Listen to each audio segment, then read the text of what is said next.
this session wherein we'll be discussing about the different constituents of the business environment. You would recall that up till now we have talked about businesses and environment and their mutual relationship, how both impact each other. We have also read about the environment analysis method which is used to analyze the environment, and I'm reiterating the point, why is this particular subject important for you? So that you understand, so that you gain the skills of analyzing the environment to spot those trends, those forces in the environment which may have a profound impact on your business. The ultimate objective is that once you know about these forces and how they can impact your business, you should be able to modify your strategy to adapt to these forces. Now we are going to talk about the various constituents of the business environment. There's a abbreviation which is PESTLE, P-E-S-T-L-E.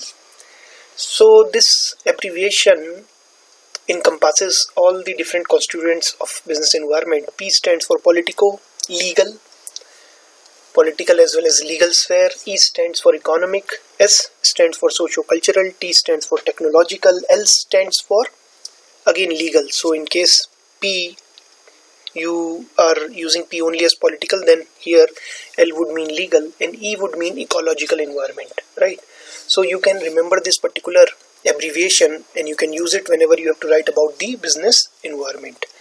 Now before starting off, I will give you a particular instruction. Please understand that I'll be talking about the different constituents of business environment, and I'll be talking about as I said already, political, economic and so on and so forth, these kind of environments, and I'll be giving you examples. Now the task for you is to understand my example but don't cram them and don't reproduce them in your tests. You would not be awarded any marks for reproducing my examples.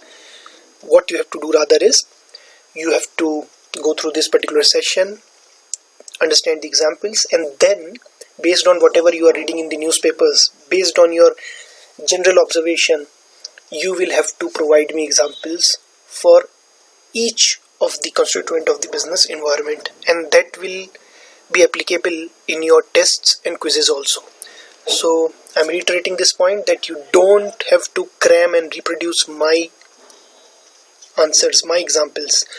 The examples have to be your own and they should be born out of your newspaper reading. Okay, now let us move over to the various constituents of business environment, and as I said, the first constituent is P, or the politico-legal environment. So what do we mean by politico-legal environment? The political environment or the legal environment? By legal you understand laws, by political you understand the kind of government, government that is there, the kind of government philosophy.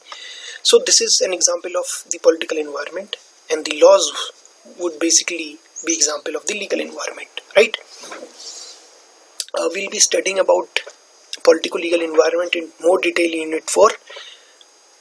So I would keep this discussion very brief. As you can see, the politico-legal environment consists of, these are just examples. There are so many other things which constitute the politico-legal environment. So these are just, this is basically just an indicative list. So the government's directives, what all directions are provided by the government, what all orders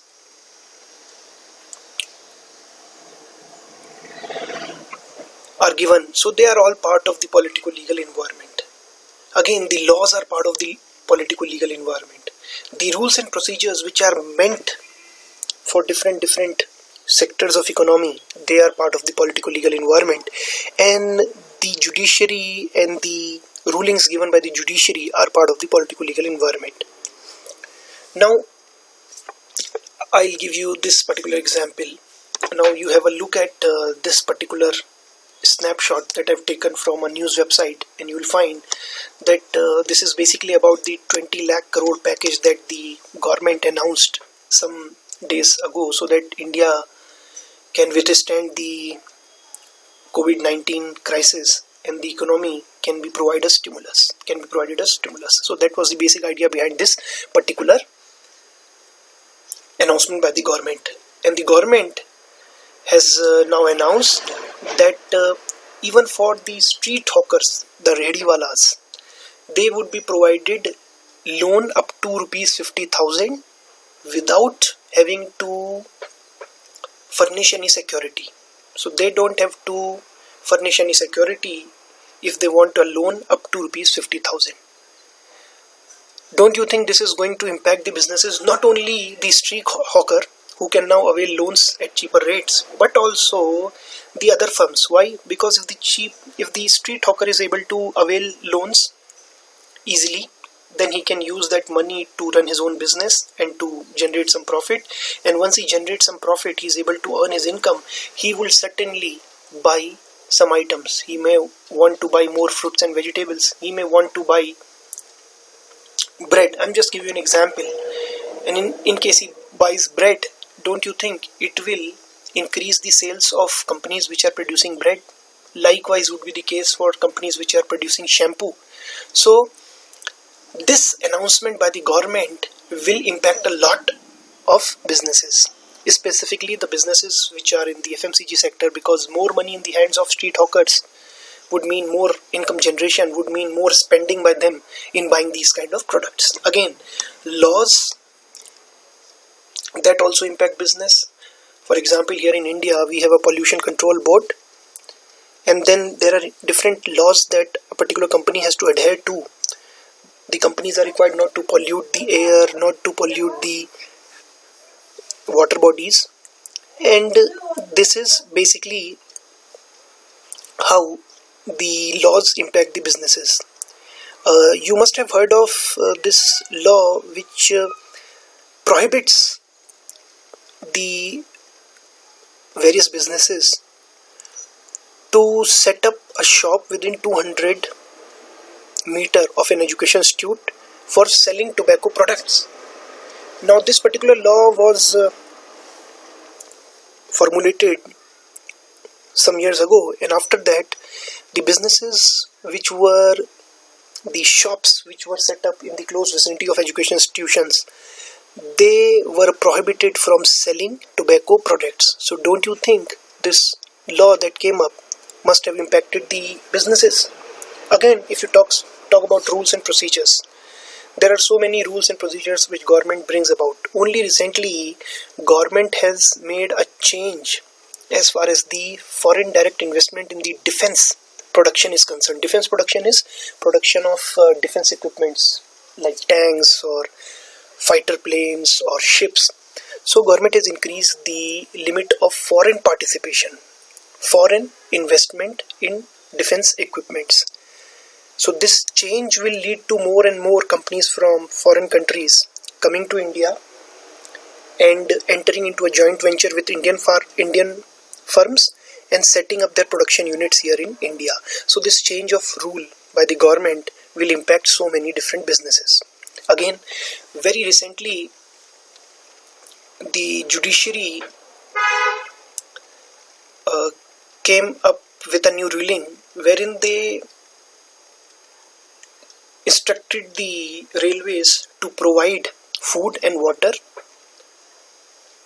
to those migrants who were being transported back to their villages or to their cities from metropolitan areas like Mumbai or Hyderabad or Delhi. And basically the directive of the judiciary was that the fooding and water during the journey has to be taken care of by the railways. Now tell me, Indian Railways is also some kind of it's basically a PSU, and it's kind of a business enterprise also, because they are also earning some revenue by providing their services.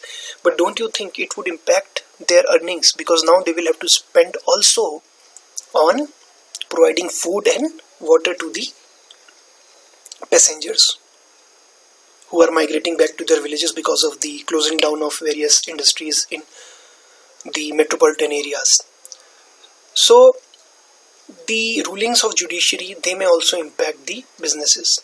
Around 3-4 years ago, judiciary actually ruled that the liquor shops or the outlets which are selling liquor, they cannot be set up near the highways. And so many such outlets which were selling liquors, either they had to either stop selling liquor, or they had to shift at a greater distance from the main highway. So this is how the rulings of the judiciary, the Supreme Court or the High Court, they may also impact the business world. Now let us talk about the economic environment. Economic environment would consist of all the broad concepts that you study in economics and macroeconomics. You have been studying macroeconomics. There you might have studied about GDP or national income, per capita income. There you might be talking about the different stages in the business cycle. As of now, we are probably entering a recessionary stage. So there are different stages. Then we have got depression, and then there is prosperity and recovery. So there are different stages of business cycle. Again, you might have heard of the monetary policies there. There is a particular chapter on inflation there and how to control it using the monetary policy. So all these things which are basically part of the economic environment, they are also going to impact the business. If you talk about the economic system, there are two types of economic system, the capitalism and the socialism. We will be dealing with them in more detail in the last unit. Capitalism is basically free enterprise where there is no government intervention as far as businesses are concerned. Governments don't set up any business. On the other hand, socialism is a mix of capitalism and communism. Socialism is closer to mixed economic system wherein both public sector enterprises are there which are owned by government, as well as private sector enterprises which are owned by private capital. They are there. So India can be said to be a socialist country. But then whether India has socialism, there are countries which are capitalist in their nature. This is going to define what would be the approach of the government in these economies towards the businesses, and this is going to have great impact on the businesses. While in the capitalist kind of economies, businesses would be free to operate. There would be no restriction on the kind of profit that they earn. In the socialist kind of economies, the businesses will have competition from the public sector enterprises, those enterprises which are owned by the government. So the economic system will have an impact on the businesses. Again, economic policies, trade policies. If the government, I'll give you a very crude example. If the government prohibits import of sugar, don't you think it would be a great news for the sugar mills here? Why?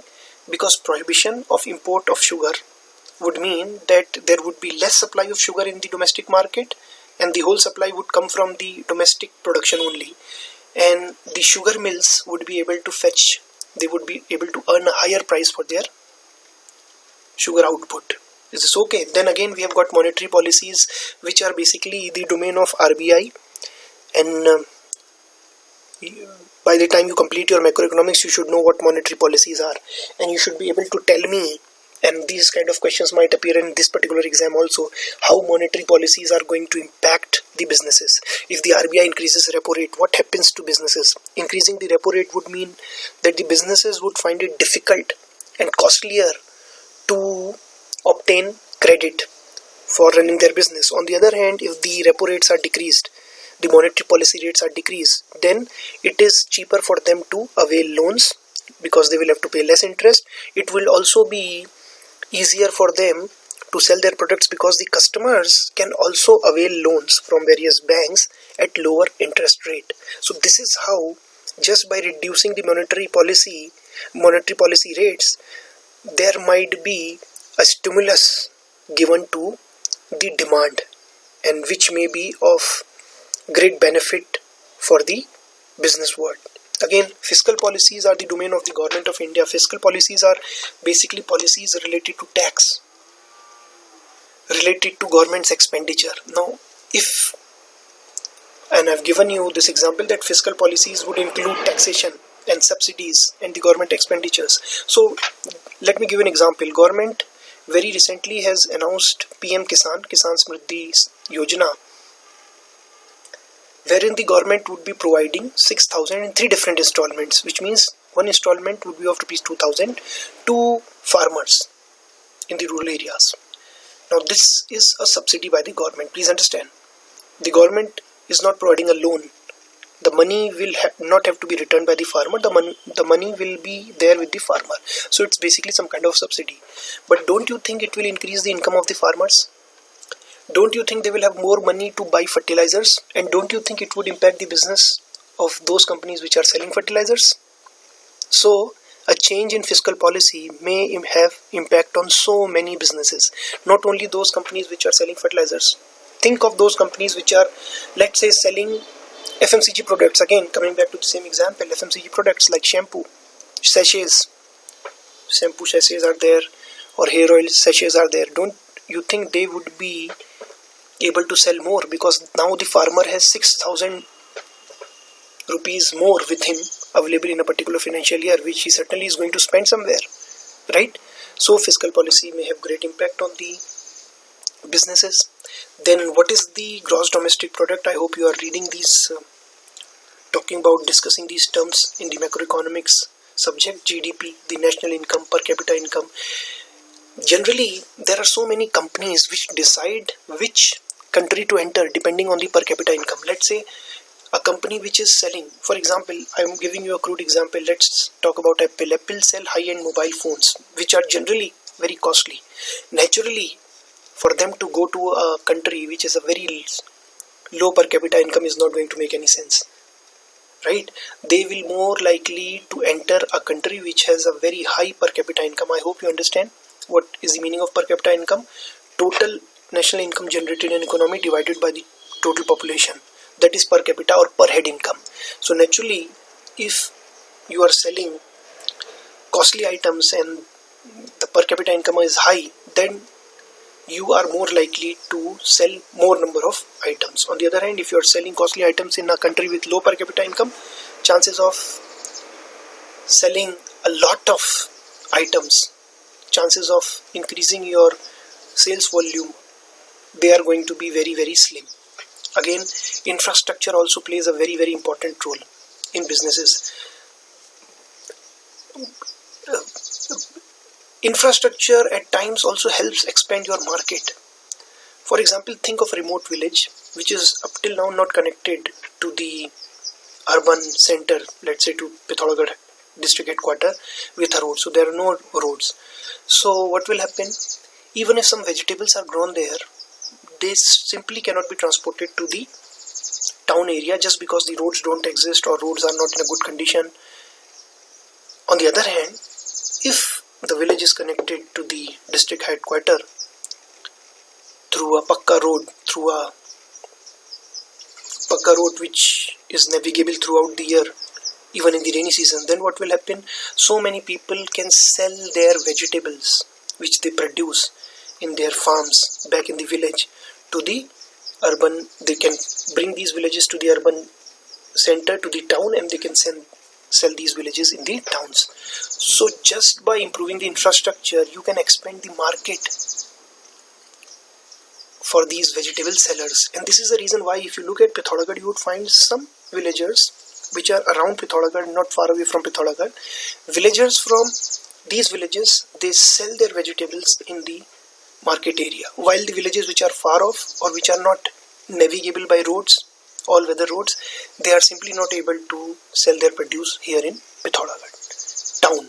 So this is how infrastructure impacts the businesses. So good infrastructure would make it easier for the businesses to operate. Again, if you talk about, let's say that you are running an industry and suppose there is no availability of electricity, or the electricity is available but it is not reliable.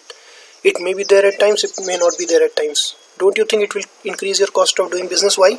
Because now you will have to purchase a generator also, and that will have an impact on your overall earnings, because your expenditure has risen just because you have purchased generators so that you can still continue your work even when there is no electricity. So if the government starts providing infrastructure like reliable power supply, don't you think it would be easier for such businesses to operate, right? So this is how infrastructure impacts the businesses.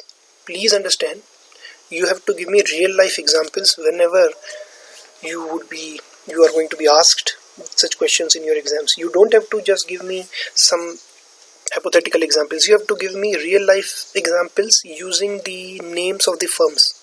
So you use the name of the firm, you talk about the scheme.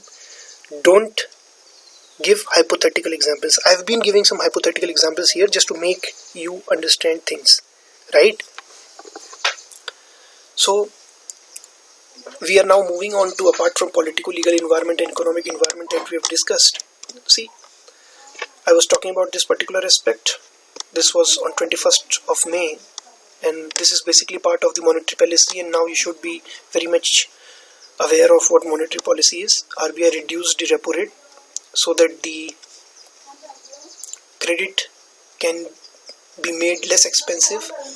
People can obtain credit at lower interest rates, and there can be a stimulus given to the economy. So this is the governor of RBI. So this particular news came out on 21st of May because this was declared by RBI a day ago, and this was a news which was welcomed by the business fraternity, because naturally, as I've discussed and explained earlier also, a reduction in monetary policy rates or reduction in repo rates would mean that there would be increase in demand, and plus it would be easier for the businesses to access credit because the interest rates that would be levied on the money borrowed by them would be much less, right?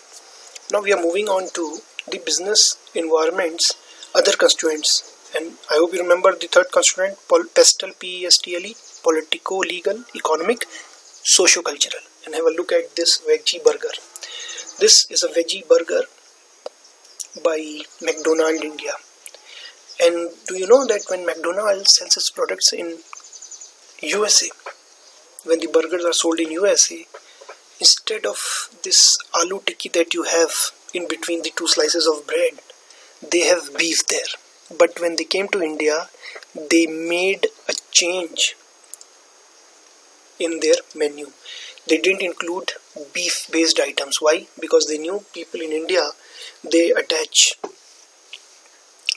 there are religious sentiments associated with cows and beef, and that is why people in India, most of the people in India, there are some people who consume beef, but most of the people in India, they don't consume beef, and that is what made them change their product design here, made them change the ingredients of their veggie burger here in Pithoragarh, or let's say here in the country.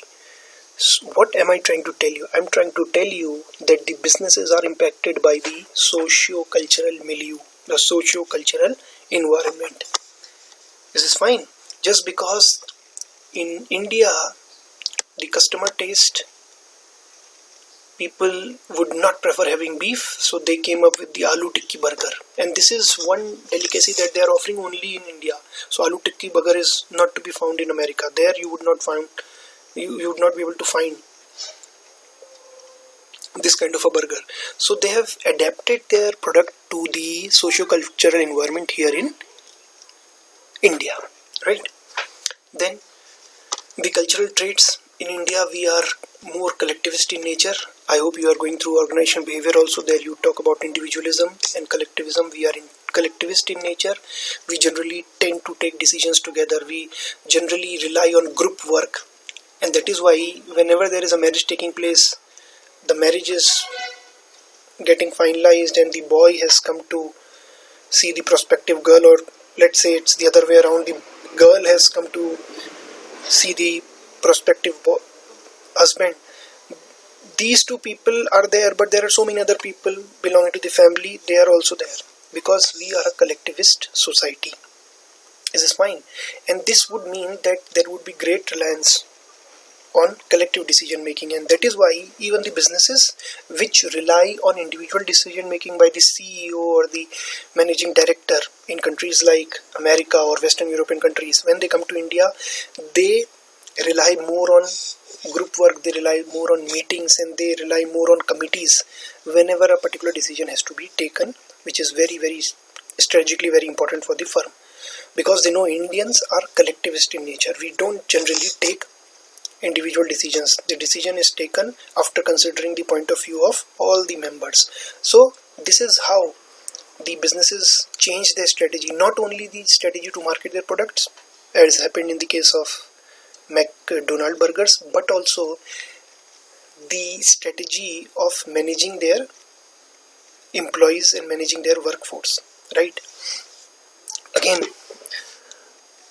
as far as collectivism is concerned, in India, as I said, we generally are collectivist in nature, and that is why the companies know that if they have to sell a particular product, let's say a refrigerator to India, to Indian family, they simply cannot rely on just impressing the decision maker, let's say the male head of the household.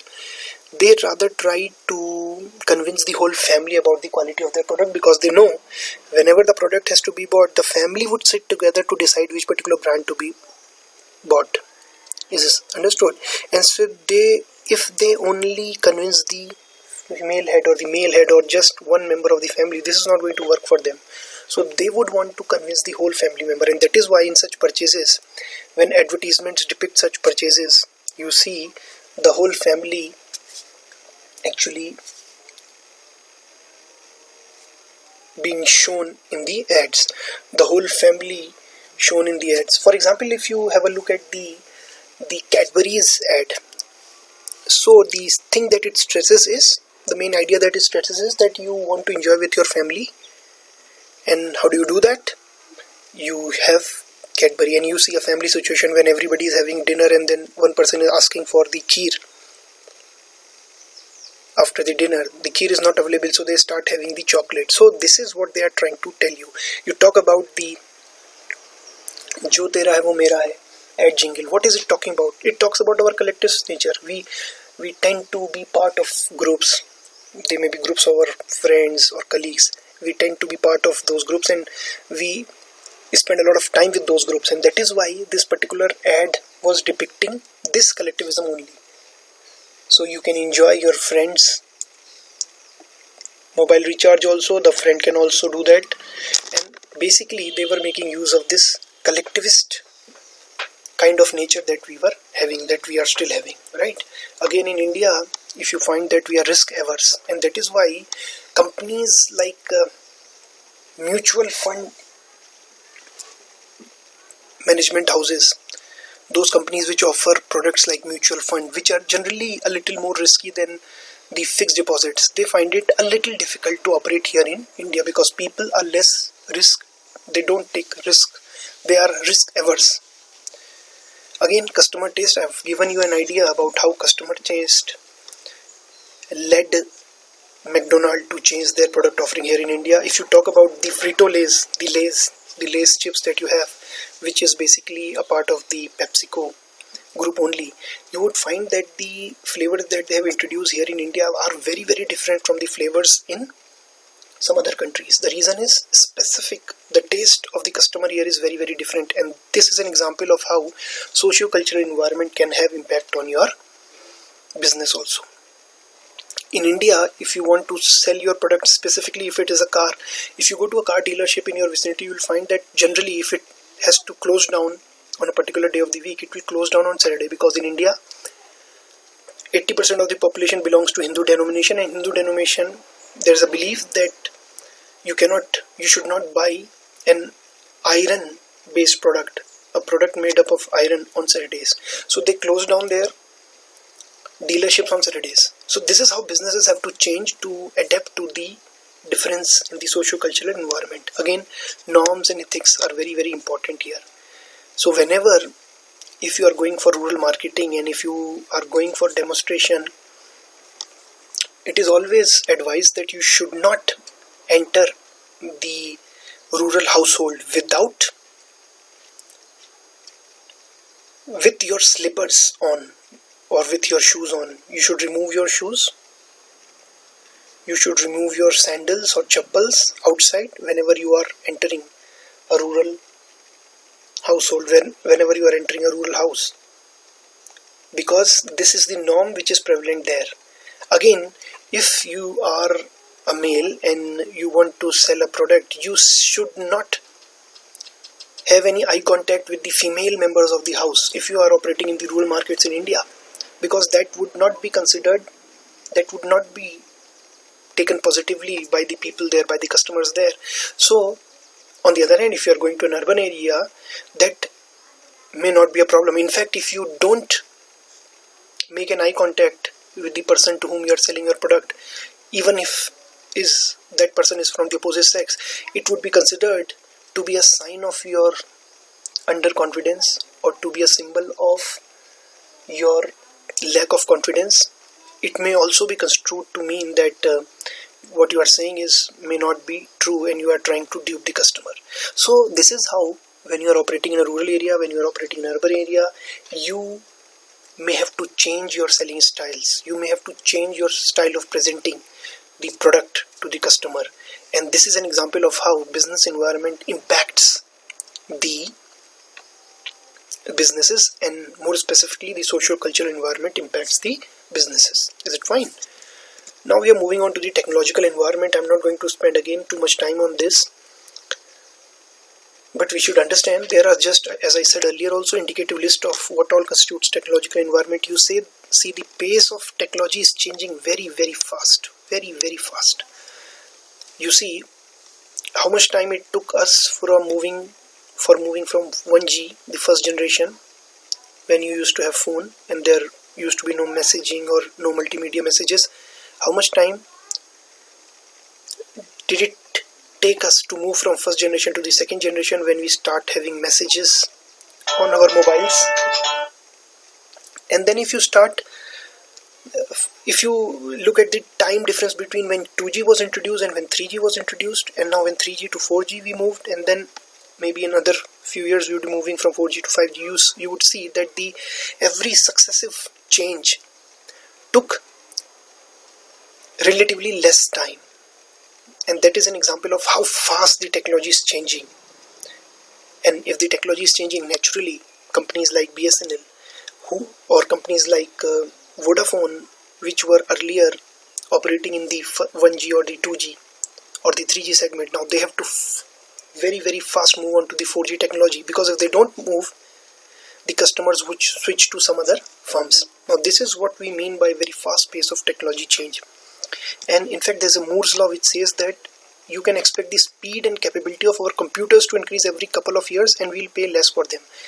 What basically it means, and this is a very, very famous law as far as the technology world is concerned, it is said that after every few years you will find that the computer, their efficiency has improved. Despite that, you won't have to pay as much as you were paying earlier. So you would be able to get far better performance at far lesser prices. Is this okay? Product obsolescence means the products are getting obsolete. They are getting older. Why? The technology is changing. New technology is coming up. If you talk about the first mobile that you had, probably was not having a 2GB or let's say a 4GB memory, or the speed of the processors was probably not very good. But now you might have moved over to a better mobile in which you probably are getting a good storage space, and the processors are also working very, very efficiently. So this is product obsolescence. The products are getting old faster because new technology is coming up, right? And the businesses also have to evolve.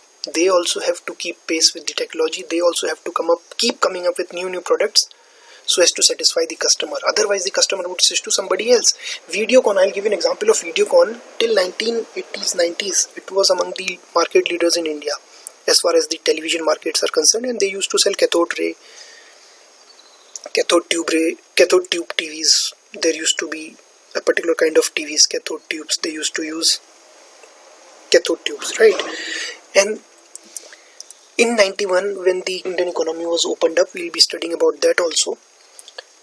And we'll be studying about that in Unit 5. So when Indian economy was opened up, so many companies from foreign countries, they started entering India, and their televisions were far superior to the Videocon televisions here in India, and the customers switched to these companies.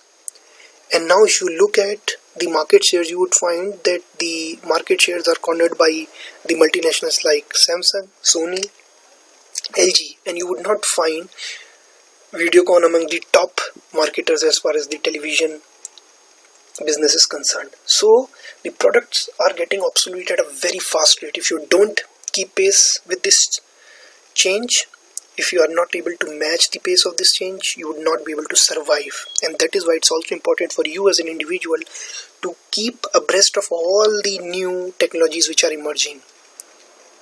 Right? Again, companies are naturally going for higher R&D expenditure because they have to always keep themselves updated with the technology. They also have to keep on bringing the most cutting edge technology, the latest technology to the market. So they spend a lot on research and development. There is greater input to decision making. What do we mean by this? Lots of information are there now available with the businesses. I have probably given you example of Facebook. What do Facebook does? What do Facebook do? What does it do? Basically, Facebook is able to use algorithms and softwares to collect the data from its users. The users never actually explicitly give away their data. Just by looking at their browsing habits, just by looking at the pattern, just by looking at their other usages of the Facebook platform. For example, which photographs do they like? Do they comment? How often do they comment on a particular news article? Based on that, the Facebook prepares a profile of the customer, right? And then it pushes the ads which meet the customer profile. What do we mean by this? The customer profile is preferred and they understand that this particular person who is using this particular Facebook page is probably in this particular age group. This is what he is looking for. He is probably looking for a new bike, and accordingly they will start pushing bike ads to your Facebook page. Why I am telling you this? I am trying to tell you that lots and lots of information is getting generated every single day, and the businesses are making use of this information for making decisions and for bringing the best product for the customers. Right? Now you have a look at the different plans which you are offered by the various telecom companies. Now please understand, your plan, the individualized customized plan that is offered to you may be very different from the plan that is offered to somebody else. How are they able to do it? And they have got 40-50 crore subscribers, so you cannot do it manually, coming up with different plans for different mobile subscribers. So how do they do it? They make use of computer, they make use of data analytics, and then they find out the best plan which suits your requirements, and then they will be telling you about that particular plan, and then you probably might go for that particular plan or not. So this is the kind of information that they use to make their decisions and to run their businesses. So this is again a big change, and if the businesses are not able to use this kind of input, they are not able to make decisions based on rich data, they would certainly not be able to understand the likes and dislikes of their customers, and they would then not be able to satisfy their customers. The customers would again switch. We are also seeing flatter organizations nowadays. Flatter organization means there is less number of levels between the topmost position and the lowest position in the organization. So this is happening. The reason is that now we have access to greater technology. Earlier, one boss could have only supervised 5 individuals. Now the boss can supervise individuals. There need not be a daily meeting between the two. Daily interaction is not needed. Physically, they don't even need to meet. The boss can supervise by using various technological tools, maybe the mobile phone, maybe video conferencing. The boss can supervise, which means every single boss would now be able to supervise 20 subordinates also, because it is easier for him to supervise now, right? And this would eliminate the middle level from the organizations. This would eliminate the middle management level. This would reduce the number of supervisors or the bosses which would be required, and the organization would become flatter. By flatter, what do I mean? There is the number of levels between the lowest position and the highest position. The number is relatively lower. So it could be that there are just 3 levels between the lowest level worker and between the MD. So this is what is happening in today's businesses. They are growing flatter, and the reason which I have given to you is that the technology has increased the supervision capabilities of the bosses, of the supervisors. In other terms, the technology has increased the span of control for the supervisors, and this has led to the organizations growing flatter. Now this is again a big change in the businesses, and if the businesses are not able to keep pace with these changes, they are not going to survive. Because let's say they do have access to technology, but they refuse to become flatter. They refuse to eliminate the mid-level managerial positions. What will happen? Don't you think their workforce would be bloated? They would have too many people, while some other competitor firm might be operating with less number of people, with lesser workforce, a smaller workforce. Don't you think the first company which still has middle level managerial positions, they will have to incur more expenses on maintaining this manpower? Their salary bills would be higher, naturally their profits would be suppressed, and this cannot continue for a long period of time, because the other firm, they are able to reduce their manpower cost. They don't have to pay too much salaries because they have eliminated the middle level managerial positions. Naturally they are going to be more profitable, and it is going to be much easier for this other firm to survive and prosper, right? So as of now, in the discussion that we had today, we have covered the pest of the pestle framework. We have covered the Politico-legal also we have covered. We have we have covered PESTL, Politico-legal, we have covered economic, socio-cultural and technological. And as I've told you, we will be discussing the Politico-legal in more detail in Unit 4 and the economic environment in more detail in Unit 5. Now what is left for us is to talk about two more constituents of environment, and we'll be having that discussion in the next session. Thank you very much.